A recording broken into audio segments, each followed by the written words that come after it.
Muy buenas tardes. Hoy, 14 de octubre, damos la clase de cierre del seminario Recrear la Universidad. Esto no es una clase desplegando el programa, que es lo que ya hicimos, sino indicar la preceptiva metodológica para aquellos que quieran tener una certificación del curso hecho.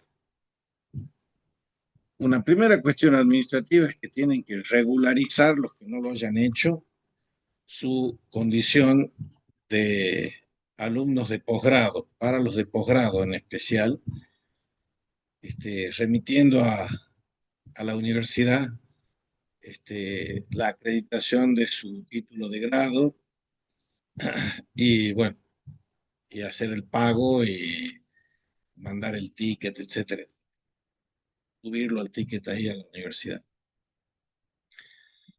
Si tienen alguna duda, consulten. Yo los voy a remitir a la persona que administra esto de la UNCE, EIE UNCE. Y ahora vamos a hacer una breve, condensada exposición de la preceptiva metodológica para aprobarlo, para aquello. En los dos casos, aspiren a la acreditación como capacitandos o como alumnos del posgrado, tienen que hacer una monografía. Y yo les voy a indicar ahora unas cuantas cosas que no son vinculantes, ustedes pueden usar otros métodos si quieren, pero orientativa de cómo se hace una monografía. Y no es una monografía extensa, les voy a dar unas pautas, extensión, pero vayamos por partes. Empecemos primero desplegando el esquema del trabajo intelectual que comporta hacer una monografía para ser aprobado como un seminario de posgrado o de capacitación. Vamos a hacer imaginariamente tres columnas. Una columna son los momentos de investigación, otra columna son los momentos del texto que van a redactar y una tercera columna son el cronograma y el plan de obras que ustedes van a desplegar. Empecemos por lo del cronograma. Yo no tengo problema de cambiarlo, pero yo voy a proponer así en forma arbitraria que siendo hoy 14 de octubre, a más tardar para el martes 2 de noviembre, tendría que estar la monografía. Y yo los voy a acompañar en el desarrollo para lo que quieran. Eso en cuanto al cronograma. Y tienen que saber manejar los tiempos para realizar la tarea que tienen que realizar en el tiempo acotado que van a tener. Ustedes me dicen que necesito una semana más o algo así, no tengo problema, se ponen en contacto conmigo a través de la página del curso o a través del teléfono o a través de mi correo electrónico, que se los voy a dejar aquí a los dos y lo vamos charlando. Pero, por favor, si son 4, 5, 6, es preferible que al menos en la primera etapa de la elaboración tengamos encuentros unitarios y después al final quizás personalicemos o singularicemos. Vamos ahora a los momentos de la investigación. El primer momento de la investigación es el momento temático y subtemático. Momento temático significa que yo tengo que afrontar la decisión de elegir qué quiero hacer. Y ustedes tienen un menú, un repertorio de ofertas posibles en los tres segmentos que hemos visto. Como esto es escuela y república para recrear la universidad, escuela es paideia, república es politeia, entonces ustedes pueden hacer una investigación sobre algunos de los momentos de la paideia que hemos visto, de la escuela, o pueden hacer algunos de los momentos de la politeia, de la república, o pueden hacer el esfuerzo sintético conjunto de paideia, politeia, de escuela y república. Y el momento temático es el que más temor suscita en los que tienen que emprender una tarea intelectual de tipo. ¿Por qué? Porque ahí uno se confronta con el miedo de la página en blanco y sobre qué voy a hacer. Está bien, escuela, república, escuela, república. Ustedes tienen que repasar las clases que están todas o casi todas grabadas y tienen que repasar los textos que les he ido dando y que están ahí en un reservorio de la página del seminario. Y si necesitan más bibliografía, me piden y en la medida que yo la tenga. ¿Por qué ese miedo que uno tiene ante la página en blanco? Sea que sea un trabajo menor calado como este para aprobar un seminario, o sea que sea una tesis doctoral o una tesis de posgrado, da lo mismo. Todos los que acometen una tarea de este tipo tienen ese miedo de afrontar el pánico escénico, dicen los actores de teatro, el pánico en blanco, decimos los que hacemos este tipo de trabajo. Ahora, yo les he dicho que el primer momento de la investigación es el temático y subtemático. Ya la primera dificultad es qué elijo como tema y qué elijo como subtema, y qué función tienen el tema y el subtema. Cuando yo no he realizado aún la investigación, el tema es como una orientación que va a incidir después en los otros momentos que vamos a ver, segundo y tercero, el interrogativo o hipotético, y el tercero el heurístico, y el cuarto el crítico, y el quinto el hermenéutico, y el sexto el expositivo. Son los momentos que vamos a ver. ¿Qué quiere decir esto? Si yo hago de escuela, modelos de escuela, tipos de escuela, para recrear la universidad en el aquí y el ahora,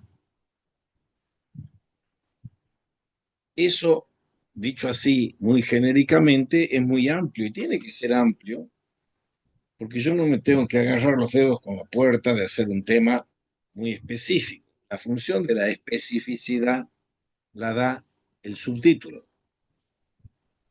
Si yo digo escuela para recrear la universidad en la encrucijada del siglo XXI, un subtema que especificaría eso sería, por ejemplo, la discusión ético-política del modelo escolar para recrear la universidad. O podría ser la cuestión de la legitimación de un programa escolar para el contexto político de Tucumán o de la Argentina o de Ibero-Afroamerindia o del mundo en su inserción globalizada. Por supuesto que hay mucha bibliografía y muy buena sobre los temas de la crisis de la universidad en el siglo XXI. Y en esas múltiples bibliografías y abordajes podemos encontrar en filósofos, sociólogos, teólogos. Nosotros cuando veíamos escuela, veíamos para el siglo XXI, recrear la universidad, veíamos dos autores que son las columnas fundamentales que les ofrecíamos. El cardenal John Henry Newman y el periodista intelectual genial Gilbert Case Chesterton, dando con cuentos de hadas.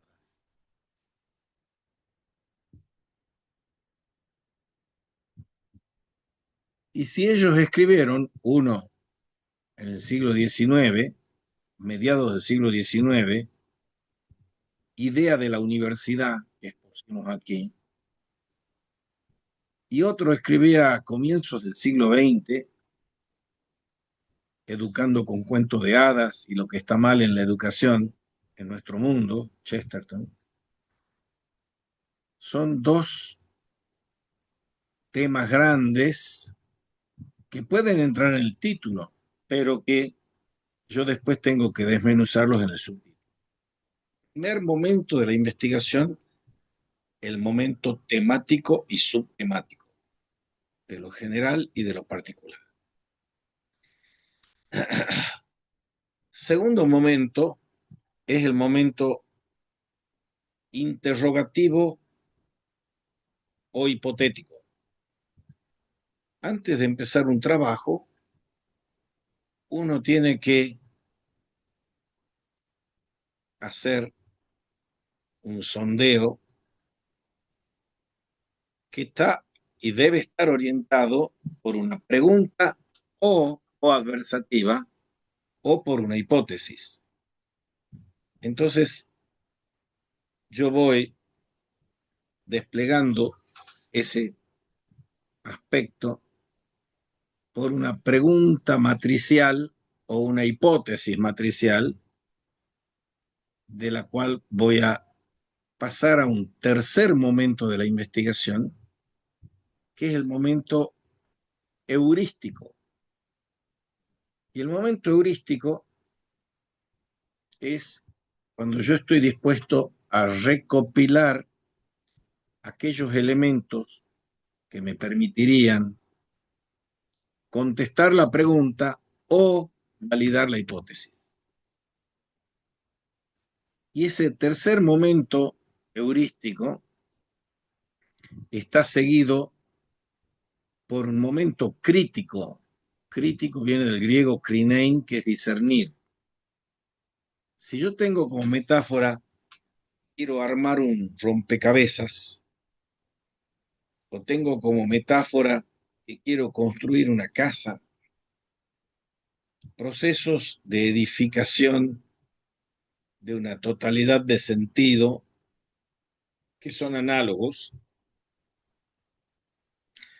Yo rompo la bolsita donde están las 1000 piezas del rompecabezas y las empiezo a separar por los aires de familia que tienen en la imagen. Y eso es la heurística. Y si yo en cambio tengo, para la otra metáfora, un montón de materiales que he comprado en el corralón para construir una casa y empiezo a separar también las piezas por el aire de familia, si son ladrillos, si son hierros, si son instalaciones eléctricas, si son sanitarios, etcétera. Y la crítica es discernir ese aire de familia entre las piezas que voy a acumular para después edificar. Eso es el tercer momento, el heurístico, después del temático y subtemático, y después del interrogativo o hipotético, paso al heurístico para recopilar los materiales. Cuarto momento, después del crítico, es el hermenéutico. Y el hermenéutico tiene por sentido como quien arma el rompecabezas o como quien edifica la casa, el de interpretar el tipo de ensamblaje que tienen las piezas del rompecabezas o el tipo de ensamblaje que tienen los materiales. Ese es el hermenéutico. Y después viene el último, que es el expositivo. Y el expositivo no es sacar algún conejo de la galera, sino es juntar los elementos, que vamos a ver cómo se van juntando, que hemos visto en la introducción y en el desarrollo, ya explicaré eso, y al llegar a la conclusión, yo no puedo inventar la conclusión que a mí más me guste, sino que tengo que hacer una, una exposición honesta de sí puedo contestar la pregunta o sí puedo validarla. Y con eso, para hablar de los momentos de investigación, llegamos al momento del que viene después, al final del aparato crítico, que es el aparato erudito. Y el aparato erudito consiste en notas, y hay dos tipos de notas: notas explicativas y hay notas bibliográficas. Las explicativas son las que yo añado al final del trabajo y que no se computan en la cantidad de palabras que se les impone como límite, pero le parece al autor que vale la pena añadir, fuera de contabilidad de las palabras y páginas, algunas explicaciones de lo que está en el núcleo y corazón del texto. Y las bibliográficas son para aquellos casos en los que me ha parecido pertinente y necesario citar textualmente algo. Entonces la nota bibliográfica, yo pongo notas al pie o notas al fin, 1, 2, 3, 4, y ahí pongo la bibliografía, la fuente o la literatura secundaria que he usado, nombrando autor, obra, que puede ser un libro o puede ser un artículo de revista, en cuyo caso va entre comillas, y después fecha y lugar de edición, y después, si a eso lo han sacado de la página 125, ponen P.125. Y si en la misma página sacan otro texto y ponen una nota subsiguiente, ponen el autor, OPCIT, obra citada, y ponen página 150. Pero en el caso que yo cite dos veces la misma obra y la misma página, entonces pongo el nombre del autor, entre paréntesis se pone la fecha en el caso que el autor tenga más obras de una obra dentro del trabajo, y se pone idem o ibidem, quiere decir en el mismo lugar. Eso es para el aparato crítico.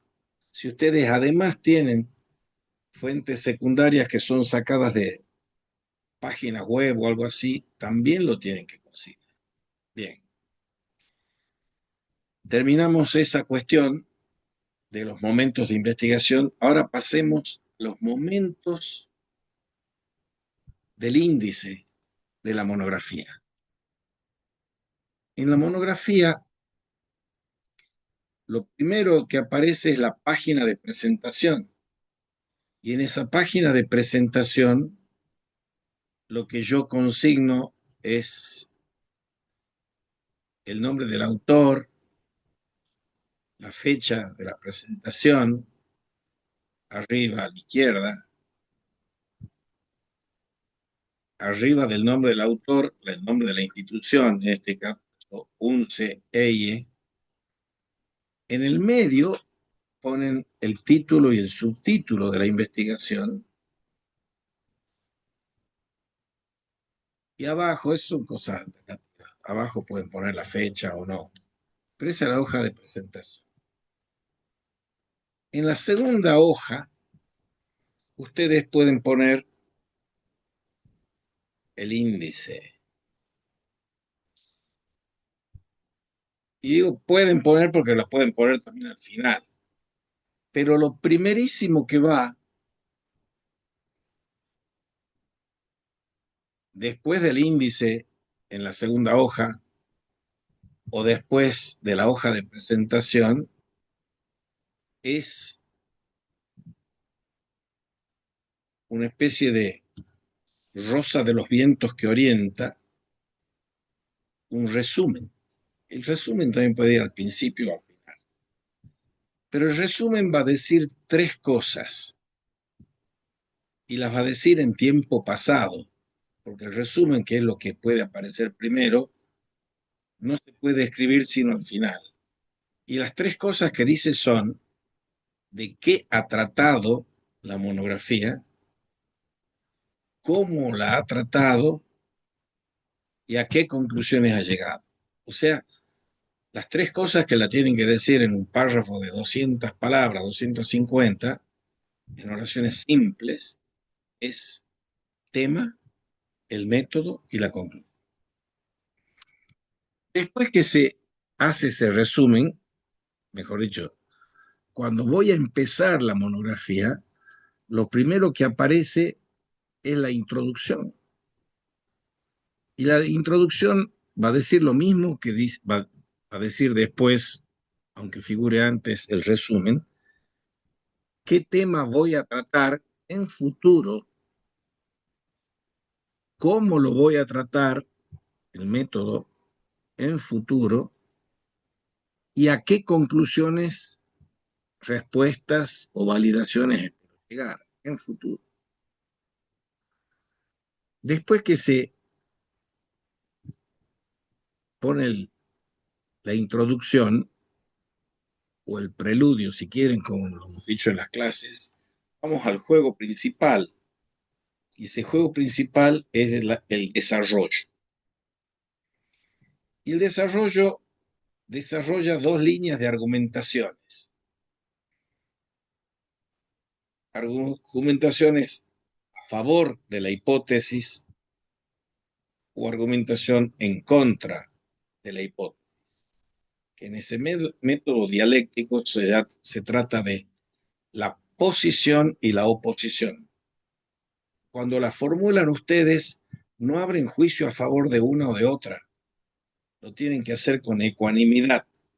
La tesis o la oposición antítesis.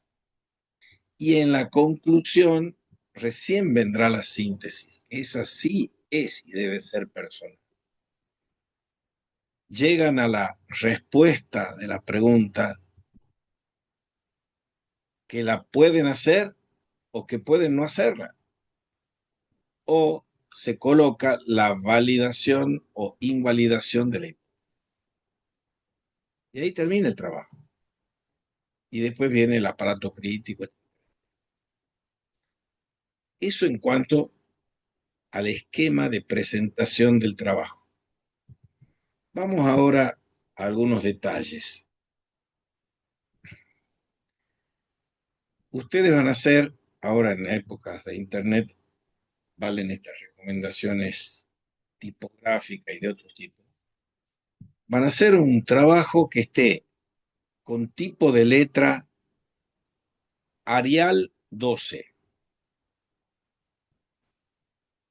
espaciado 1.5, extensión de la monografía máximo 15 carillas A4.